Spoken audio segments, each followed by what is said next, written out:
Hello and welcome back to the workshop. For this video, I wanted to talk about what are probably my two favorite cars that I have ever owned. E34 M5 and the W124 Mercedes 500E. Very similar cars that go about being the ultimate performance sedan of their era in very different ways. Both cases, there were about 10,000, give or take, a little bit more than 10, made. About 1,500 of them came to the US. There are quite a few gray market examples of each. This is a Euro 3.8 car, which makes it a little bit more special than the run-of-the-mill M5. This is a US spec 500D, although mechanically the US spec and Euro cars were pretty similar. You just would get different colors and trim combinations. They're both 93s, they're both silver, and I thought that makes it kind of an interesting comparison. The stories of these cars have really been gone over, many times, but maybe I'll give a little different perspective having owned both of them. I've had several E34 M5s, both US 3.6 and 3.8, and a couple of E28s over the years, and this is the second 124 500E I've had. Both really great cars. They're both what I love the most. They're fast sedans. They're under the radar. Definitely one of those if you know sort of cars. And the nice thing is most people don't, so you don't get a second glance from most people. They're both great at road trips. They're both great at getting places efficiently. They're both comfortable. They're nice places to spend time. You can jump in and drive, from Northern to Southern California without any issues. And they're reliable. Both of these cars are into the well over 100,000 mile mark, 248,000 kilometers, so about 150,000 miles on the M5 and about almost 190,000 on the 500E. But they just keep going with maintenance. They're not fragile cars for sure. So we'll talk about each one in a little bit more detail. We'll do some walkarounds and go into some details on these two particular examples. And in a future video, we'll do some driving because that's really what they're made for. But I need a little help to do that. So let's get in a little closer at the M5 first, and we'll talk about that. The V34 M5 was built from '89 to '95. They were built at BMW's motorsport facility in Garching in Germany. Completed body shells were shipped from Dingolfing, and a team of technicians would take about 2 weeks to build each car. US spec cars were all 3.6. They were all 5-speed, 310 or 11 horsepower, depending on what numbers you look at in US trim. They pretty much all were built to the same spec outside of a few special cars, but most of them were either black, white, silver. Later years, they added a couple of other colors, like there was a blue. There was a very few that came through in Daytona Violet. There were some Calypso cars, which is a metallic red, and some Lagoon green cars. There were a few that slipped through BMW's individual program where you could get pretty much any color that you wanted for extra money, but most dealers in the US were very resistant to ordering that sort of thing. Euro cars were all, no, I shouldn't say all, but most of them were built to order. So a lot more individual spec, a lot more interesting colors, interesting interiors, leather dashboards, and things like that. So the early cars were 3.6 liters. They were built from '89 to '91 outside of the US. The US, they kind of soldiered on for the '92 and '93 model year because BMW decided to never try to federalize and make the 3.8 legal. They made 310-ish horsepower, about 265 pound-feet of torque. Magazines at the time said about 0 to 60 in 6 and a bit, 6 and 3, 6.4 seconds. So they were pretty quick sedans. They weighed about 4,000 pounds. Early cars were 4-seaters with a full-length console. Starting in the '91 model year, the center console was deleted from the rear, and you would get a full-length bench seat like a typical 5 Series. They were sold in the US as '91, '92, and '93 model year cars, but the earliest cars started production actually right around December of '89, and were being sold in the US starting in June of 1990. So those cars that were built earlier were the 4-seater cars, And they had a few other little things that were different, ellipsoid headlights and things like that that later got changed as BMW's US production went on. This is a 3.8. So the 3.8 was the kind of the final version of the engine that started life in BMW's M1 supercar. So to get 3.8 liters, bigger bore, bigger stroke, longer stroke, BMW used larger valves in the head, larger throttle bodies for the intake side, and a slightly larger diameter on the exhaust header. They also received a more free-flowing metallic catalyst in place of the ceramic catalyst that was on the 3.6 liter cars. In German tune, for using the metric measurements, they were 347 horsepower, which works out to about 340 the way we would be measuring it here. 295 pound-feet of torque. So not a lot of difference on paper, but in the real world, a lot more area under the curb with the bigger engine. So it's a much easier car to drive. The 3.6s were super peaky.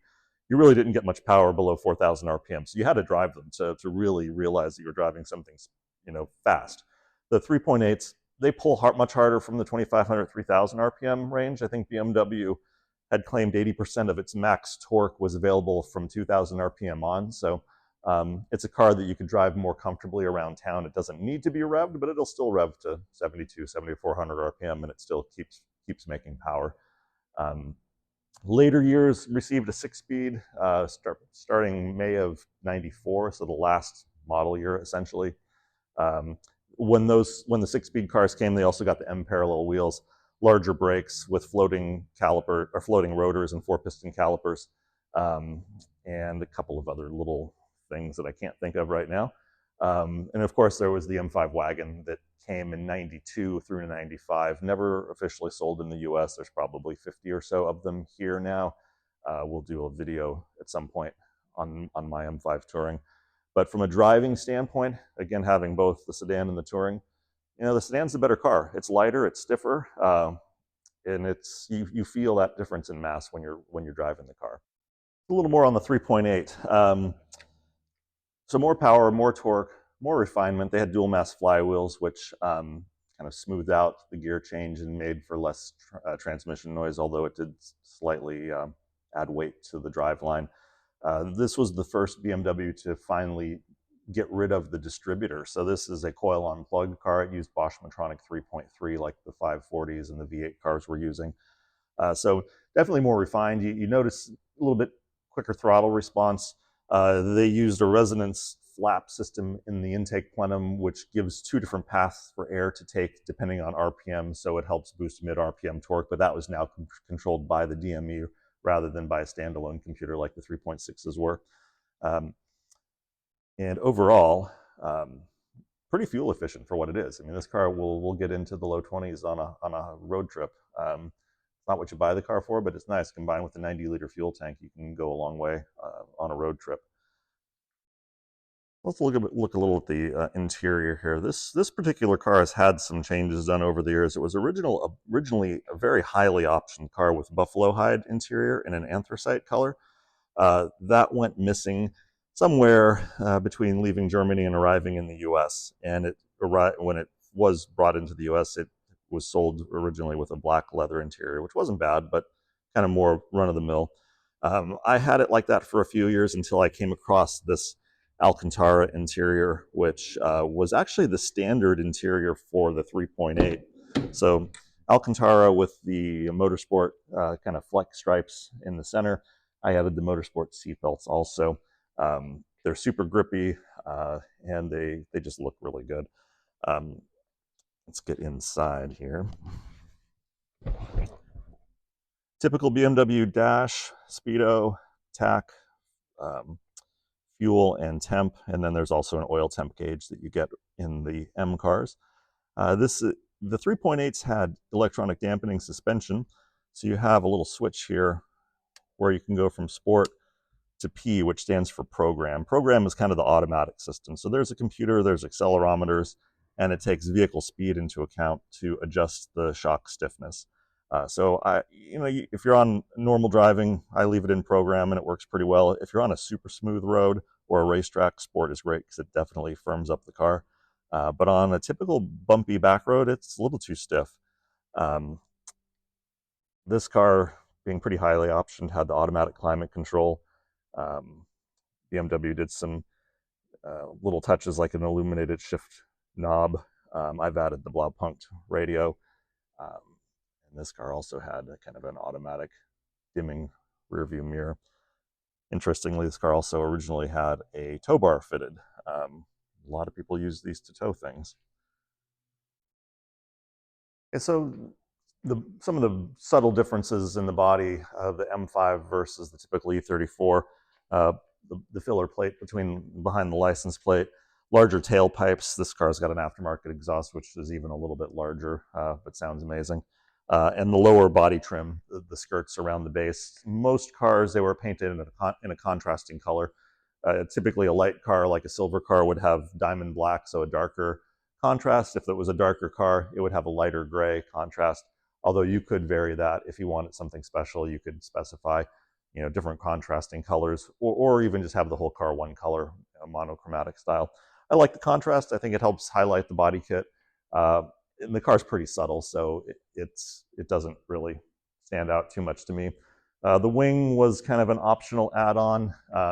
Personally, I wouldn't have added it on, but it's there, so I'm not going to take it off and deal with filling holes in the trunk. But I prefer no wing on the trunk of a sedan typically. The other differences, US cars, you wouldn't typically see rear headrests. The M5s had them. This car has a rear window shade, which was another option. And Euro cars had rear fog lights also, which were built into this cluster. So at night and on a foggy night, you have better visibility. They had 17-inch wheels in the earlier years like this, typically 17 by 8 all around with 235, 45, 17 tires. A lot of the European cars, basically if you had the Nürburgring package, which this car has, you would have 17 by 8 and 17 by 9, so a wider rear wheel with a 255 40. The Nürburgring package also included the wider wheels, a larger rear sway bar, so a standard would have 18 millimeter rear sway bar. Nürburgring package would give you a 19, but the Touring's got 1 millimeter bigger in both standard and Nürburgring. So the Touring, the wagon would have a 19 or a 20. I've added the 20 onto this car from a Touring, which a lot of people do, which helps dial out some of the understeer. And then they also had BMW Servotronic variable assist steering, which I kind of take that or leave it. It makes the steering very light at low speeds. It makes it a little bit heavier at high speed. I kind of like the more consistent feel of the standard steering. The ratios are the same. Can't remember what they are. They're a little bit faster than a typical E34, but it's still a recirculating ball system. Has a decent amount of feel for what it is. This car has a few other modifications with spherical spherical bearings in place of some bushings in the control arms, which definitely bring more feel in through the steering and less play. This car still has its EDC, the electronic dampening. It was kind of a party trick at the time. BMW was the first person to put it on a production sedan, so you had variable shock dampening and self-leveling at the rear. Their idea is if you were on the Autobahn at high speed with a carload of people, you could overheat the inside of the tires if you didn't have the self-leveling. So this kept a more consistent contact patch at the rear. The parts are long since no longer available. There is a company in Poland that will rebuild the shocks, which I have had the shocks on this car rebuilt, and they work. So I'm a fan of the system. A lot of people call it problematic, but realistically, any shock absorber is going to have issues after 20 or 30 years, and this car's over 30 years old now. They don't last forever. They're wear items, and at least now we've got somebody who's rebuilding them. I'm going to walk around on the M5 also here. Cars are dirty because I've been driving them. This one got caught out in a rainstorm last week or week ago when I was going to get a smog check, which it passed. But what I would say, the iconic throwing star wheel that the M5 made famous for BMW. It's one of my favorite wheel designs.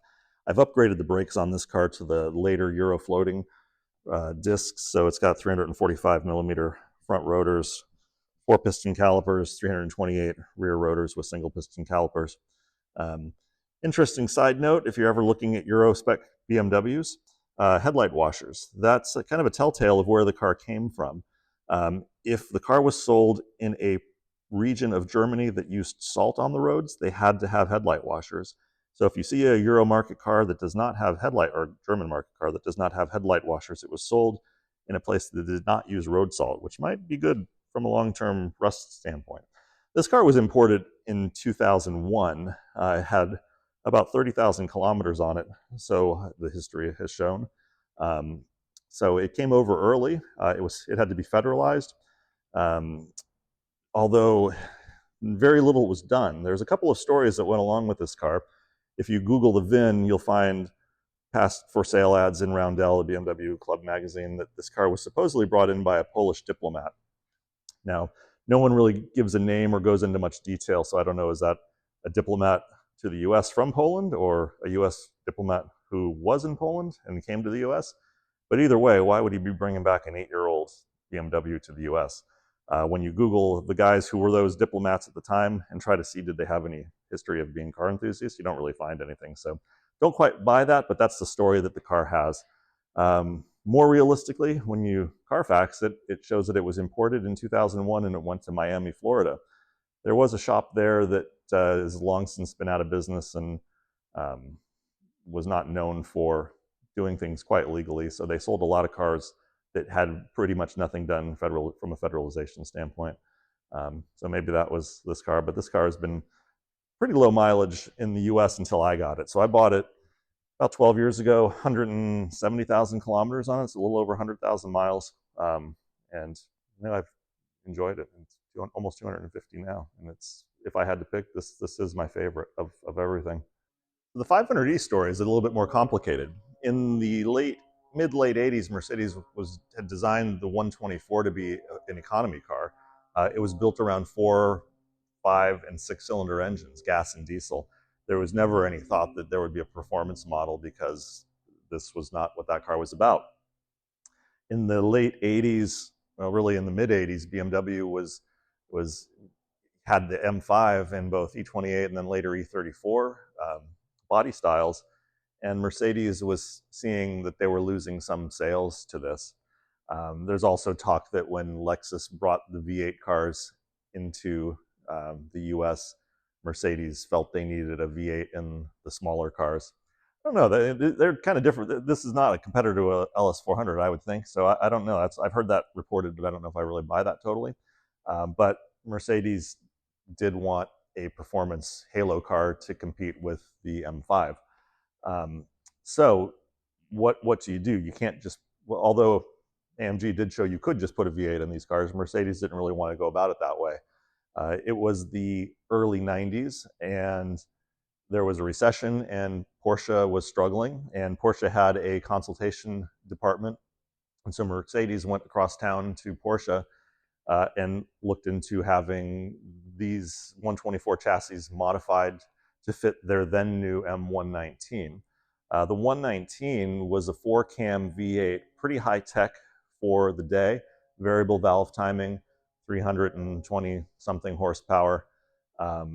And it had actually been a Le Mans racing engine for the Sauber team, which won Le Mans, I think, in 89 or 90, with an addition of a couple of turbochargers. So it was a race-proven engine. It was being used in the SL, and it later came in the S-Class. But it's a big engine, twin cam heads, and it was not going to fit into the stock 124. So body shells were built at Mercedes. They were trucked over to Porsche. Porsche widened the chassis. They modified and strengthened the bulkhead. They modified the rear end to use the differential from the SL 500. And then they sent the bodies back to Mercedes. Mercedes painted, rust-proofed, and all of that to the bodies, and then the bodies went back to Porsche again.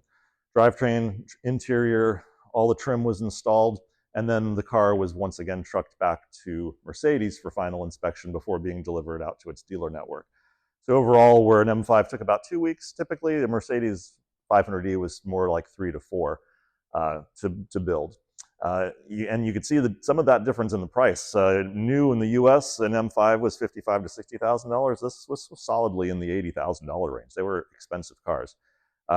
Similar numbers, Mercedes built about a little over 10,000, just like BMW in this chassis. and about 1,500 came to the US. The US cars were kind of similar to how BMW was. They mostly came as equipped. They were the top end car, so they had everything. There was some limitation in colors, but more color options over time than you would see in a typical US BMW. Um, some subtleties that aren't really that subtle when you put the car next to a normal W124.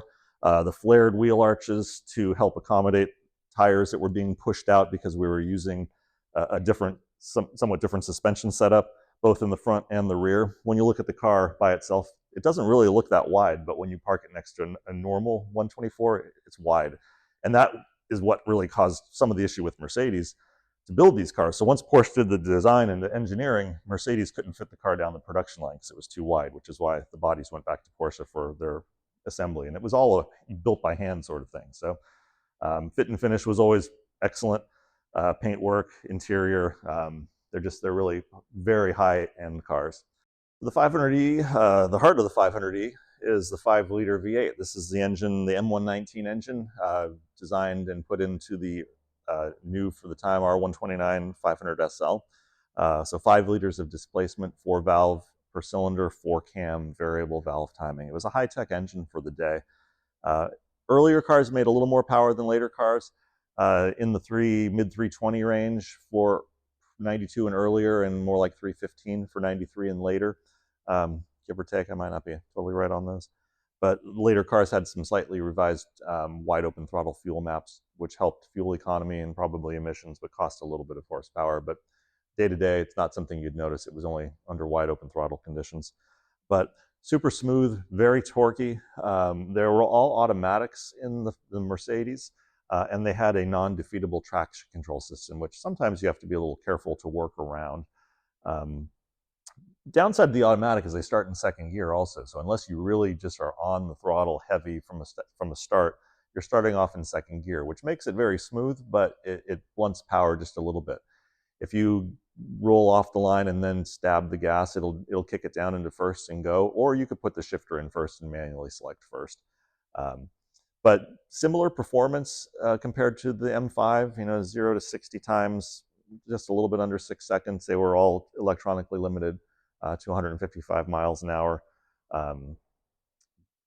Fuel economy, maybe a little worse than the M5 in my experience. The M5 seems to do a little better with the 6-cylinder. That probably makes sense. Fairly quiet car.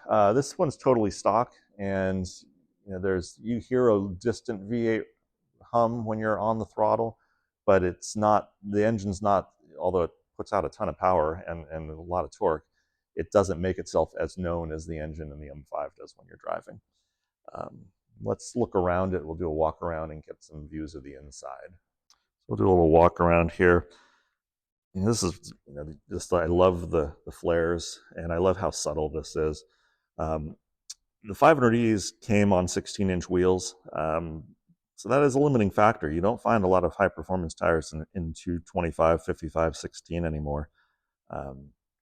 Many people will end up swapping to the Evo style wheels, which are 17, or maybe putting the AMG monoblock style, which are 18 off of a 210, which both look really good on the car. And I would rather keep the car stock because you don't see a lot of them totally stock anymore. But I guess we'll see what happens when it's time for tires. Maybe somebody will come out with something that's good. Mercedes had this asymmetrical mirror system. Driver's mirror was larger than passenger mirror. I'm sure it was like an aerodynamic thing. Interesting. The lower spoiler, a little deeper. The car, again, by itself, it doesn't look it, but park this next to another 124, and this thing is definitely wider. Those arches are just really something. And then the rear's a little more subtle, but flared also. This car, like the M5, had self-leveling suspension in the rear, no electronic dampening. You could really see those front arches from the back. And basically, just a subtle rear end, little tailpipes down, tucking out of the bumper. Nothing to attract attention. 500E badge that most people don't even know what that means. Interior was similar. Sport seats, incredibly comfortable, supportive, not quite as aggressive as the M5, and the typical Mercedes instrument cluster. Let's hop in here. So speedo front and center, tach with a 6,000 RPM red line, oil pressure, fuel, and coolant temp. This car also has the Blaupunkt Frankfurt, I think, same radio as the other car. It's a nice place to be. Interior quality, is a little better than the M5. The materials feel a little better.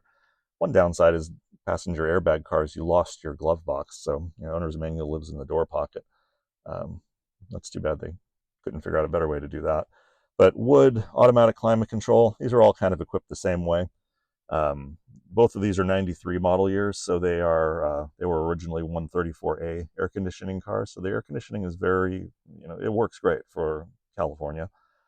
All right, well, there's a little bit of history on my 500E and my E34 M5. Definitely the two favorites of the garage. I don't see these two ever going anywhere. They're the perfect size for me, the perfect blend of performance and comfort and usability and subtlety. And this is really what I'm into as far as cars. These two really describe it well. So this YouTube thing has just been a little fun thing for me. If there's something that I could do that might be interesting, mention it in the comments. I do want to do a driving video on both of these. Need a little help for that, so I'll work on that soon. But yeah, we'll get them out on a road and maybe do a little review of these. I'll put a couple links in the description. This M5 was used for a Hemmings video last summer, and they do some really nice footage and some driving videos that looks really good and sounds really good. And my M5 Touring was also used in a Haggerty video, which also featured a 500E, not mine though. So there's some good info there. So until next time, hopefully, I think the next one is going to be back on the 500 SCC. I got to get those new fuel injectors in. I've got valve cover gaskets to do. Actually, I've got valve cover gaskets to do for this too. Maybe we'll record that and try to make a video out of it. And then we'll see you soon.